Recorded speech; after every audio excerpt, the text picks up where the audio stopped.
La trilatérale Paul Kagame, Félix Tshisekedi, Donald Trump à Washington à la une de quelques parutions dès ce vendredi 5 décembre 2025. Mesdames et messieurs, c'est parti pour cette revue de presse.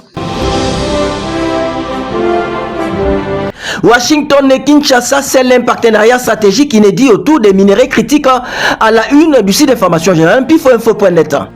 En quoi, ce site d'information générale, les États-Unis et la République du Congo ont officiellement signé ce jeudi un accord de partenariat stratégique qui redéfinit en profondeur la relation bilatérale entre les deux pays. Présenté comme un tournant majeur pour la sécurisation des chaînes d'approvisionnement mondial en minerais critiques, le texte érige la RDC au rang de partenaire stratégique de Washington dans un secteur devenu hautement géopolitique, conclut un pifoinfo.net.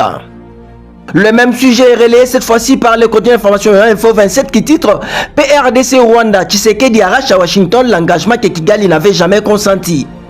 Pour notre frère s'exprimant au cœur d'un dispositif diplomatique inédit, Félix Tshisekedi a campé jeudi la figure d'un chef d'État déterminé à tourner la page de confrontation avec le Rwanda. Devant Paul Kagame et Donald Trump, il a livré un discours structuré insistant sur les caractères fondamentalement nouveaux des accords de Washington. Ils ne sont pas un texte de plus à marteler le président congolais. Ils rassemblent dans une architecture cohérente la déclaration des principes d'intégration économique et régionale pour offrir au peuple de la région une perspective nouvelle, celle de sortir enfin des cycles de violence, des déplacements forcés, de la méfiance et de la défiance.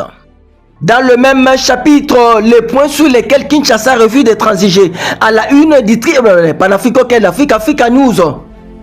Pour ces tabloïds, mercredi dernier à Washington, une conférence de presse animée par Patrick Mouyaya, ministre de la Communication immédiate, et Tina Salama, porte-parole du président Félix Tshisekedi, a permis de dévoiler la position de Kinshasa concernant l'accord de paix. Les représentants du gouvernement ont été clairs en martelant sur les points sur lesquels Kinshasa ne saurait transiger. L'accord de Washington ne doit pas être interprété comme une forme d'amnistie pour les groupes considérés comme terroristes.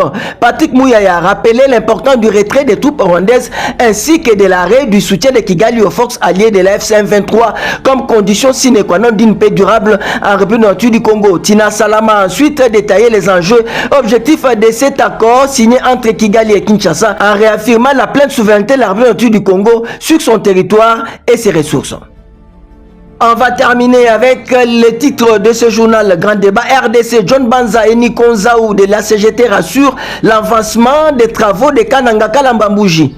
En quoi notre confrère très dynamique, le ministre des Infrastructures et Travaux Publics refuse de rester dans son bureau climatisé afin d'attendre les rapports de ses collaborateurs. Lui, c'est le terrain. Il faut aller voir et tirer des conclusions. C'est à ce titre qu'il a effectué une descente à Kananga le 29 novembre 2025 pour inspecter plusieurs chantiers routiers jugés prioritaires. Accompagné du directeur général de la CGT, le ministre John Banza a réalisé une visite importante de la route Kananga-Kalambambouji à l'avenue José Oudney, fortement menacée par l'érosion. Cette visite a permis d'apprécier l'avancement des travaux menés sous l'impulsion du chef de l'État, une mission express mais riche en annonces pour l'avenir des infrastructures dans le Kasaï central. Ça n'est donc fini. Prenons rendez-vous tous pour la semaine prochaine, tous derrière nos phares de Bendele Koyate Congolais Téléma.